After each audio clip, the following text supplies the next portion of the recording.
The story begins with a boy named Max. His mother is waking him up for school.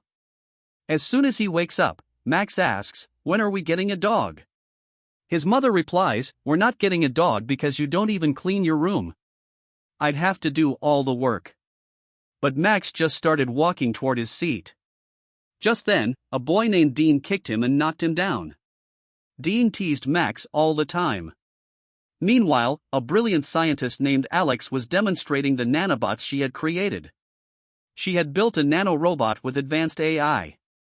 These robots could help humans with all sorts of tasks. They did a great job, and soon her project received more funding. A few hours later, Myron, the leader of a major criminal gang, learned about these nanobots. His man explained, "If we get these robots, we could easily rob bank accounts and control the stock market." Myron realized how powerful they would become. So he told his men to call Gecko. Gecko was his most important agent. Myron wanted him to complete the mission. Meanwhile, Gecko began inspecting the lab. He started climbing the building. Using his special gadgets, he managed to scale the wall and reach a great height. He cut through the window glass and slipped inside. Then he started moving across the ceiling like a spider. He bypassed the security lasers. He used his nameplate to shoot a special laser at the CCTV camera so the motion sensors wouldn't detect him. Gecko finally reached the place where all the nanobots were kept.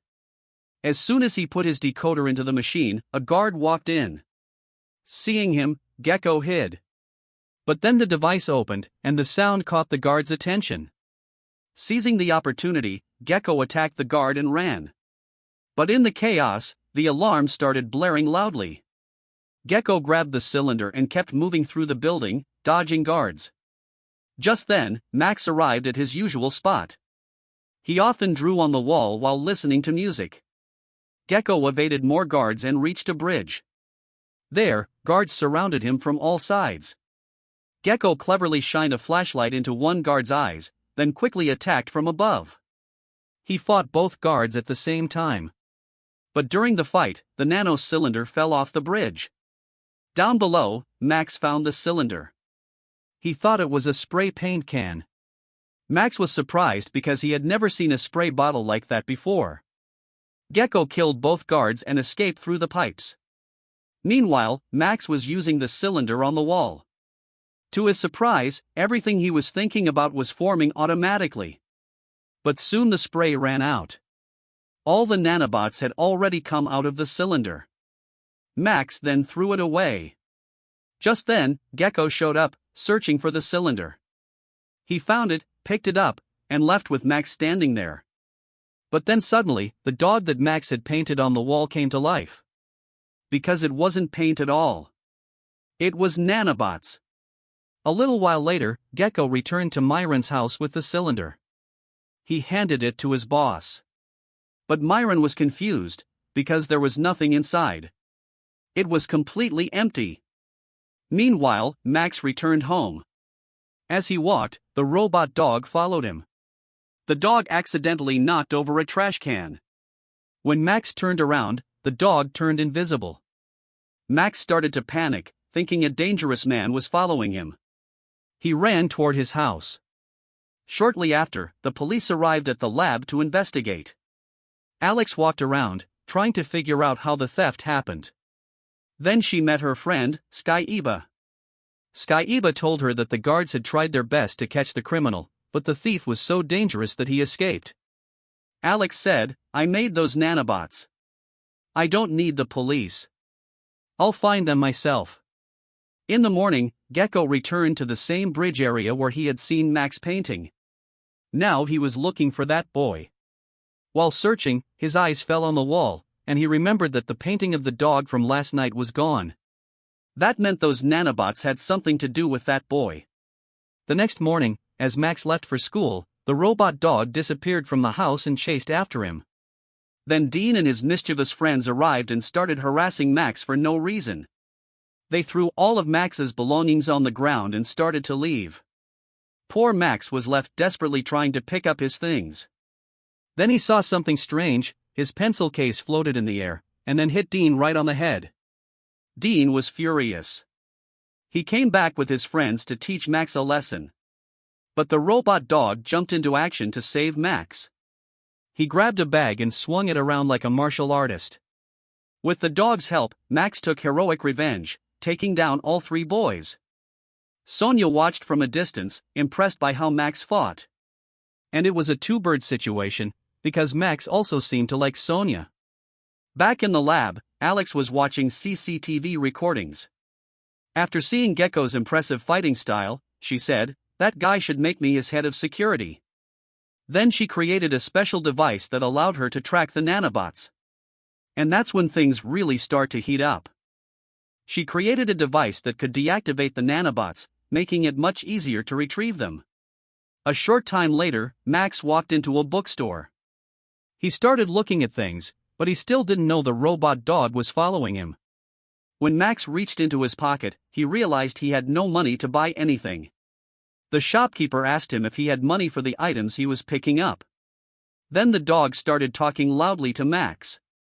The dog opened a packet of marbles, causing the shopkeeper to slip and fall. Seeing this, Max immediately ran away. The shopkeeper thought Max was the one who had caused the mess and chased after him. But the dog snatched the shopkeeper's pants. Alex, who was searching for the nanobots, discovered they were somewhere in the area. She immediately rushed to the shop because the signal was very strong. Upon reaching the shop, she asked the owner if she could see the CCTV recording. The shop owner replied, "If you're with the police, show me a warrant. Otherwise, get out of here." But Alex was a brilliant scientist. She used her smart bracelet to secretly hack into the system and copy all the recordings. A little while later, Max arrived at the bridge from last night. He saw that the drawing he had made yesterday was gone. Suddenly, the robot dog appeared in front of him and started talking to him just like a human. Max was shocked. He fell down in fear. The dog scanned Max and said, "You look scared." "There's no need to be. I'm here for you. Tell me if you have any problems. And take a few deep breaths. It'll help you relax." But poor Max was still panicking. He ran straight home. Max lay in bed and thought, "That was a strange dog, man. Thankfully, I got away." But the dog was still in his room. He explained that he was made of a bunch of nanobots and would do anything to help his master. Confused, Max asked, "Why are you calling me your master?" The dog replied, "You're the one who used that cylinder as spray paint. And you created me." Max soon realized that this dog had helped him fight Dean and his gang. That's why he was fighting like Bruce Lee. But then he scolded the dog. "I was living my quiet life comfortably. Now the next time those boys see me, they'll beat me up." Anyway, Max then went to his computer. He saw that a big drawing competition was going to be held in the city. The winner would get a seat in a very special course, completely free. Max thought about entering. But then he sat down, feeling defeated. "I'll never win. Big artists will be there. I can't do it." Meanwhile, Alex was checking the security recordings in her car. Just then, she received another alert. The nanobots were up to something. Here, the robot dog was scanning all of Max's drawings so he could qualify for the competition. He even registered on the website using Max's name. The next day, Gecko returned to the same bridge and started asking people if they had seen a boy with blonde hair. But no one knew anything about Max. Gecko was frustrated. How could he find those nanobots? At home, Max was talking to his new dog. The dog told him, "I can hide my identity. If you say so, I'll turn into a normal dog. No one will know I'm a robot." Max then took him for a walk in the park and told him to be quiet. "No one should know you're an AI robot," Max said. Hearing this, the dog gave Max an earbud. This would allow them to communicate silently. Just then, Alex arrived at the park. She immediately realized it was her nanobots. She started filming Max walking his dog. Then Sonia walked over. She started petting the dog and asked, "Who is this baby? What's his name?" Max immediately replied, "Foxter." His name is Foxter. They were talking when Sonia's friends called her. She told Max, "We're going to an art festival. See you later, okay?" With that, Sonia left. Then Foxter said, as soon as that girl left, your heart rate dropped. What's going on, sir? Are you in love with her? Do you want to talk to her? Max explained that Sonia had a boyfriend. Dean was a thug, and Sonia was his girlfriend. If Dean even sees me near her, he'll beat me up. Meanwhile, Alex followed them in her car. Listening to their conversation through her tracking device, she thought about deactivating Foxter. She had already drawn her gun. But then an idea came to her. Why don't I use this as an experiment? This will reveal the real-life benefits of these robots. Meanwhile, Gecko had searched everywhere for Max, but he couldn't find him. And Myron's pressure on him was increasing. Foxter later convinced Max that he should also go to the art festival. That girl told you about it on purpose. It was a signal for you to come too. Now, while walking around the festival, Foxter quickly spotted Sonia in the crowd. Max noticed Dean was also there, participating in a dance competition. When Max saw Dean winning, and Sonia cheering loudly for him, he felt terrible inside. He became sad and started to leave. Max didn't want to stay there for another moment. But Foxter stopped him. Come with me. I have an idea to impress the girl. He wanted to make Max a hero in Sonia's eyes. They went to a large warehouse. Foxter used his powers to completely change Max's clothes. Some nanobots even entered Max's body to transform his appearance. With his stylish new look, Max could now climb large walls and perform crazy stunts. He also started making a huge drawing using spray paint. At first, no one understood what he was doing. But soon, people were drawn to his impressive artwork. Max finished the painting in stunning style. Soon, Sonia realized that it was his drawing. A little while later, Gecko also arrived at the festival. He saw Dean, and then he noticed Max's drawing nearby. And that's when everything started to collide. Gecko showed Dean the signature on the drawing and asked, "Do you know who made this?"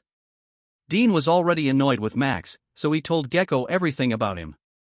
Meanwhile, Sonia showed Max the drawing she had found at the festival and asked, "Did you make this?" Max shyly said yes, and Sonia hugged him. On the way home, Max told Foxter to disappear. "Mom doesn't like animals in the house," he said. But he didn't know that Gecko was watching him. And Gecko noticed that Foxter could magically disappear. As soon as Max went inside, he saw his parents arguing. He overheard them saying they were moving to another city soon. Max was furious. He said, "If you want to go, then you two go. I'm not going anywhere." Saying that, he ran outside. His father ran after him, trying to calm him down, but Max kept running. Alex and Gecko both watched this unfold. Gecko soon found some nanobots that Foxter had left behind.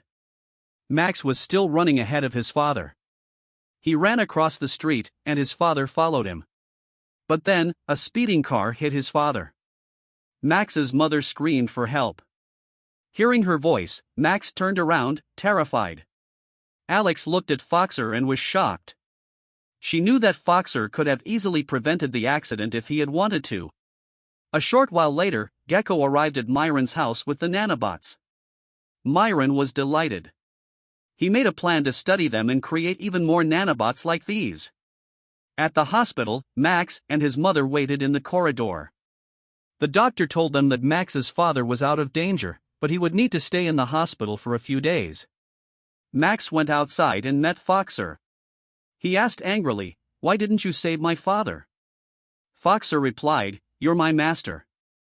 I was just following you. You were running away from your family, so I didn't think it was right to interfere." Max became even more angry. He took out the earpiece, threw it near Foxter, and said, "I am no longer your master." Foxter became very sad and started to walk away.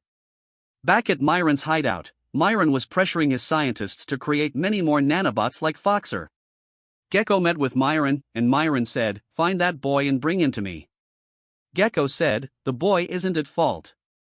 I don't even know where he got that dog from." But Myron said, "I don't care. Bring that boy to me." Gecko had no choice but to obey. He wasn't a bad person at heart. He didn't want to do this. To make sure the job got done, Myron also sent his other man, Igor. At the hospital, Max learned that his father had regained consciousness. When Max spoke to him, his father said, "We're not moving anymore. Just be happy, and don't ever run away like this again." His father also admitted, "We shouldn't have made such a big decision without talking to you first." Later, when Max went outside, Foxer was still waiting for him. Foxer was just sitting there, remembering all the moments he had spent with his master. After a while, Max walked up to him and said, "Look, what's done is done. From now on, be careful not to be too overprotective. Saving lives is the most important thing, no matter what else is going on. Nothing is more important than life." As soon as he finished speaking, Sonia arrived. She had come to visit Max and check on his father. She was happy to hear that Max's father was doing well. When Max asked about Dean, Sonia said, "I'm not his girlfriend. He lies about everything." Then they both saw a man parking his car right in front of the hospital entrance. Max told him, "Sir, don't park here. If an ambulance suddenly arrives, it'll be a problem." But the driver ignored Max's advice. To impress Sonia, Foxer had an idea. He snuck inside the car, put the earbud back in Max's ear, and said, "Quickly, get your friend in the car." Max was nervous at first, but then he trusted Foxer's plan. He drove the sports car right out of the parking lot. Soon, they were followed by Gecko and Igor. Seeing their suspicious behavior, Alex followed them too. As Max drove past some kids, he splashed water on them. Those kids turned out to be Dean and his friends. They were just standing there, watching a cool car drive by, completely unaware that two dangerous thugs were following Max. Alex ran Igor's license plate and discovered that he was a fugitive wanted by Interpol. This frightened her. She decided to use her pulse gun to stop Igor before he hurt anyone. But at the last moment, Alex missed her target. She released the magnetic pulse in the wrong direction. Gecko's bike suddenly stopped, and he crashed. Max and Sonia's car also swerved off the road. Max asked Sonia, "Are you okay?" Then he started yelling at Foxer. "You idiot! You don't know how to drive properly." Sonia was terrified, wondering who he was even talking to.